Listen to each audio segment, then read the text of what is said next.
Hello and welcome. If this is your first time here, I am glad that you decided to stop in and watch or listen.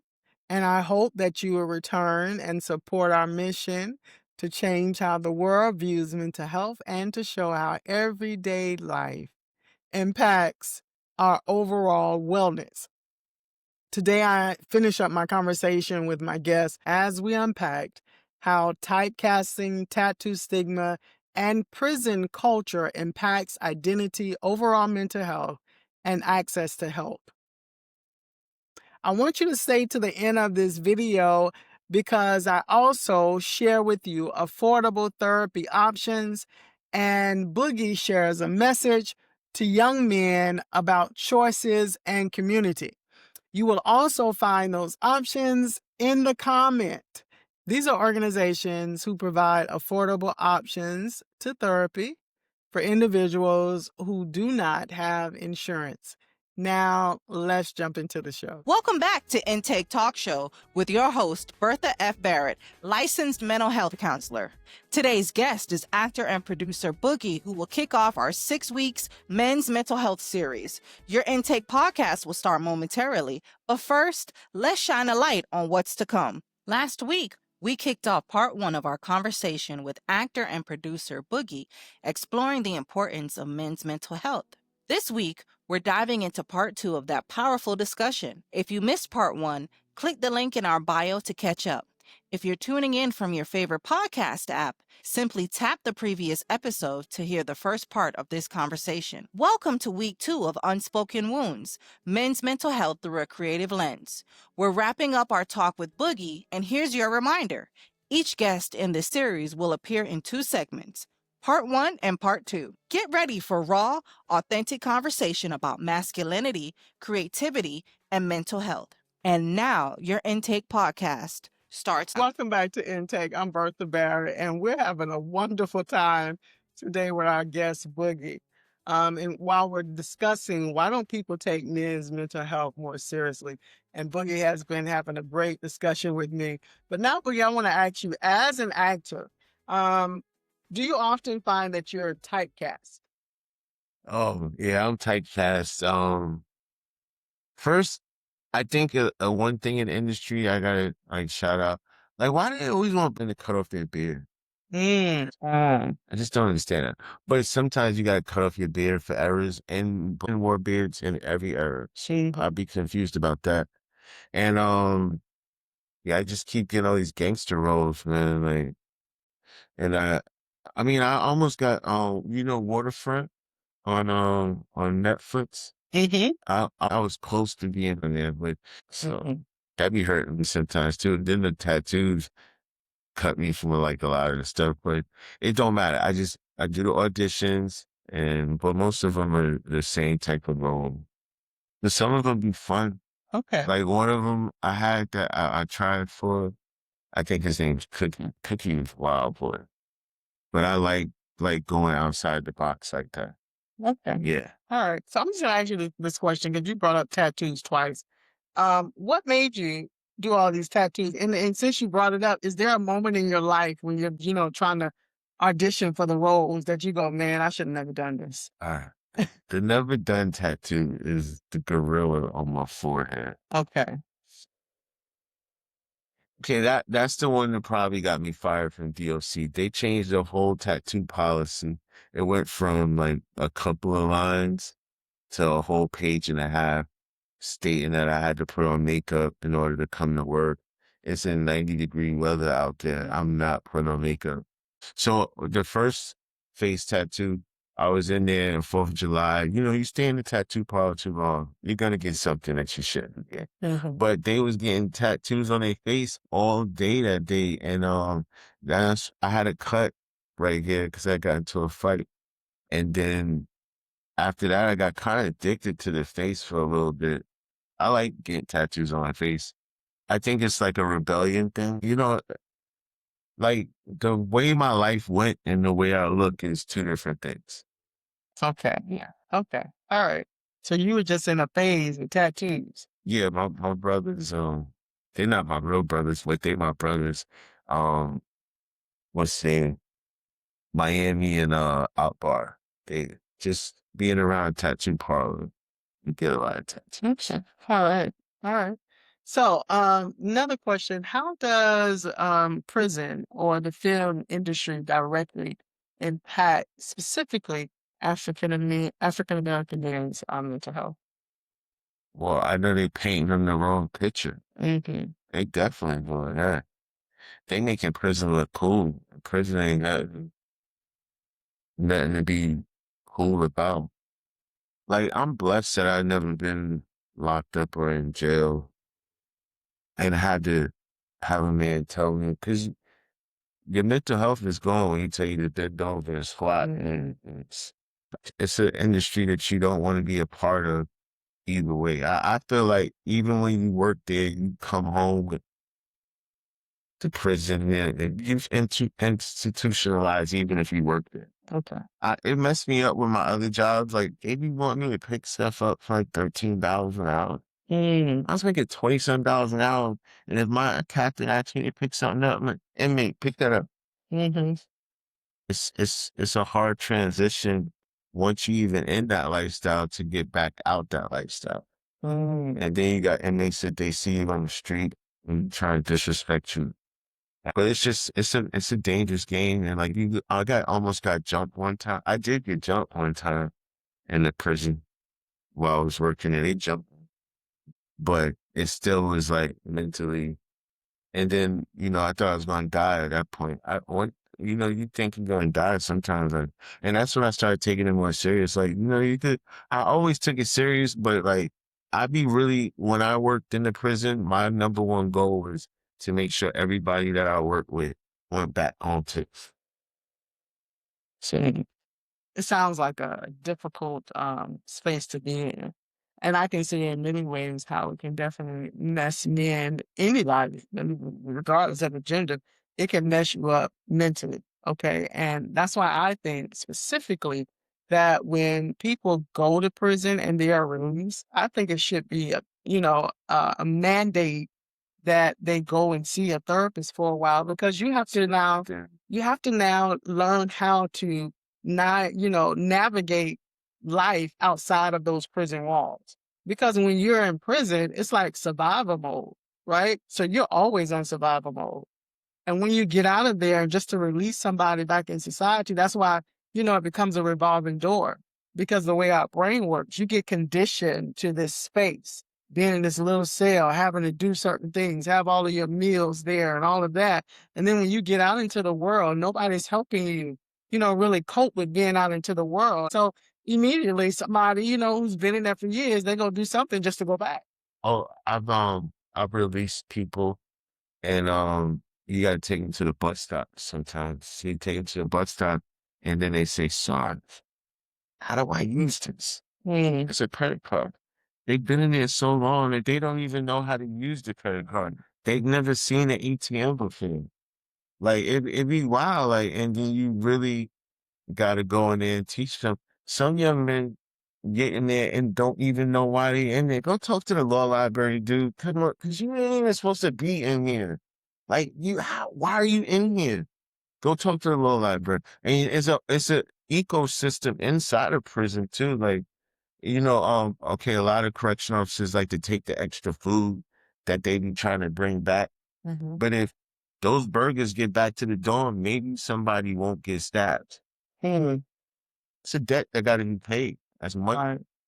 So by you not doing that, I used to feed a lot of old men because they ain't had no money. Because, when you're a sergeant in the dorm, you know who be having money and who don't. So I would make sure I feed them and get them. Because it's rough. Like, prison is rough, especially when you ain't got nobody to call. Like, some people, they probably in prison and they in their 80s and 90s, and they probably wasn't even supposed to be in there. I asked Mr. Rose one time, he's an old, and then he walked slow. I said, "Mr. Rose, we always got to use a trail van because he tried to escape." And so I said, "What did you do? Why you try to escape?" He said, "Well, boy, there was no gates around and nobody was watching me. What else am I supposed to do?" So, but it was good. I appreciate all the places God's put me And one time mental health wise, since we're on mental health, there was an inmate that would have a episode, a manic episode every night. And he'd be like, that's all night. That's all he can do all night. And it ended up, he ended up getting locked up most of the time because of it, because people are not trained in mental health, or he get into a fight with his roommate because his roommate is like, I ain't want that. And this dude wild and beat him up. But I used to be, when he was in my dorm, and he ended up staying in my dorm a lot, because if something would happen like that, all right, check this out. You got to sleep in this other cell tonight because he having a problem. Like, you going to do this all day. And I'm not going to lock him up. I'm just going to make sure he just stay there by himself. Because in the morning time, he'll get out of that episode and he'll be fine. And he'll always think every morning that he look through it like a SARS thinking, because I used to get locked up after that stuff. You all thought it got locked up. Well, just, life experiences. Okay, this is definitely a topic that I could stay on for a while. If we could just go just a little bit longer, not much, just a little bit longer, because there is something that you said that resonated with me, and that is how strong the conditioning is in prison, to where when somebody gets out, they don't know what to do with something as simple as a credit card. Yeah, They don't know what, yeah, cell phone, all I of think some of them got cell phone too. yeah.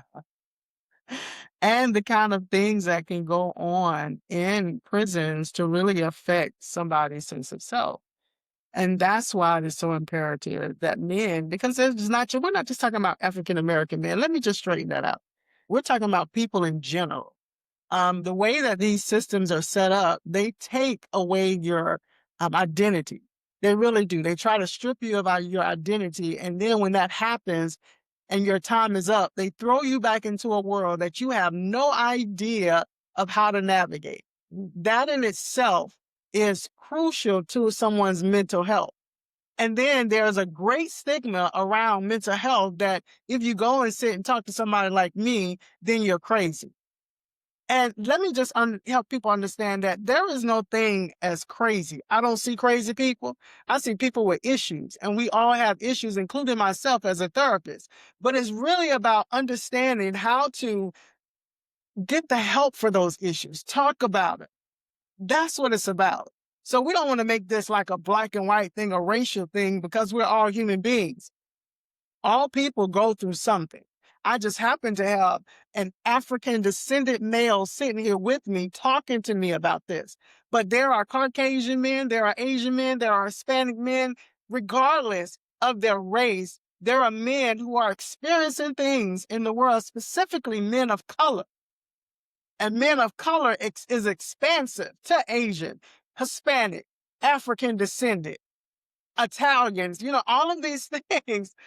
They're experiencing some things in Western society because there is an idea around who they are when nobody really has really sat down and understood them. And who they are is based on this imaginary view that some American has sat down and thought about, and then start describing them as their gangster.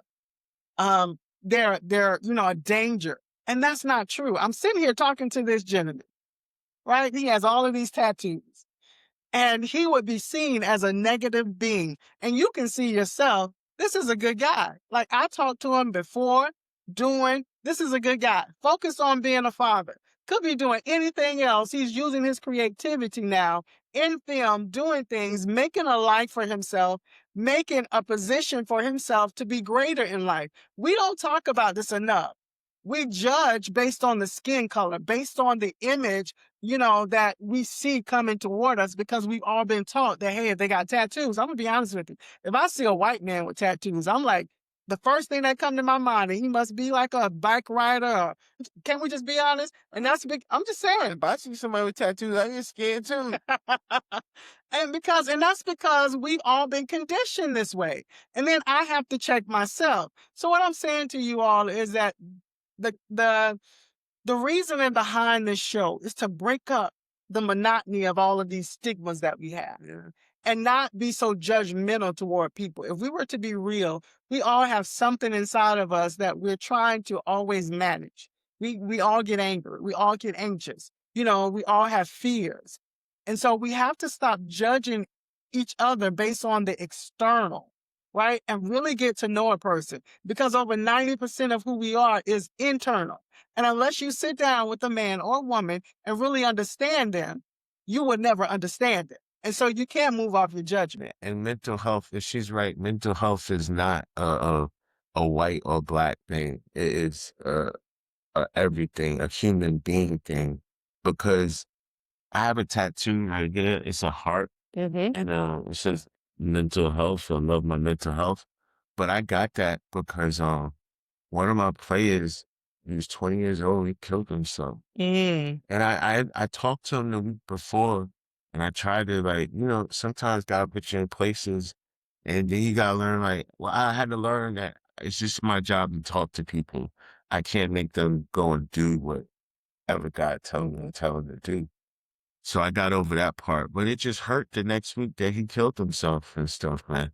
And it wasn't like, oh, he was white, so it was different. It still hurt the same. It was one of my kids that I grew up with playing football. I grew him up playing football.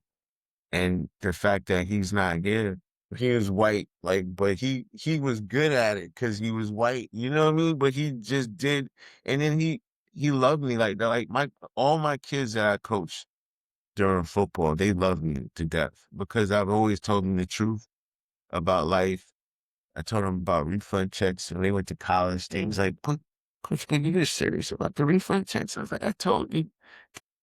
And it all worked out and stuff, man. So, Well, yeah, I got telling people how to get refund checks. yeah, Okay. I, All right. It's real. yeah. All right. Little kids, they was like 13 years old. I coached for 3 years. I won 2 national championships. I got one loss to Pop Warner. I got 9 state titles. But I raised a lot of good young men. And they still doing their thing. I got one in the NFL. Um, I'm just proud of all the men in the lives that I touched and men's lives that I've helped. Some of them I tried and it didn't work. But I remember I told a young man he was carrying a gun. I was like, "Why are you carrying a gun? Like, are you really in that much trouble? If that's the case, you need to go tell the cops. But if they catch you with that gun, now you're gonna be in some serious trouble." The next day, he got caught with the gun. And he was matter of fact, he said it wasn't his gun. He was in a car that had people that had a gun in it. And they end up all saying it was his gun. Yeah, I get it. But yeah, I can sit here and talk to you for a long time. I'm an interesting kind of guy. Yes. Yes, you are. Okay. And I do agree with you. Last thing, I do agree with you that um we should take all of us should take mental health more serious and break the stigma around it and understand that it's okay to sit down and talk to somebody about whatever you're experiencing. Okay. And if for those of who the viewers that are watching, there are therapists out there that if you don't have insurance, they do what we call a sliding scale, okay? And they will work with your budget. Um, People like myself included, they will work with your budget. So don't let the dollar stop you from taking care of your mental health. There is an organization called Open Path. I sometimes help them as a therapist. They will make sure to look at your income. And then they have therapists like myself who has to stay within a bracket. The lowest price that you would pay is $40 a session. So look into those things. Don't let a dollar keep you from taking care of your overall health. And it is imperative that the people in these different organizations, police officers, you know, all of these different arenas, that they become more trained. Exactly. Trained in mental health. Correctional officers trained in mental health. Because you heard him say the things that can go on behind these prison walls.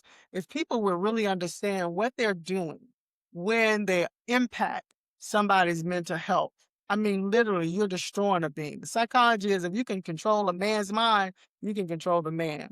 And so we want to be careful with that because the way that we think impacts our life, it impacts our health, it impacts so many things around us. And it's imperative that we learn how to do that. I know I get passionate when I talk about these things, but I'm really hoping that you all hear me.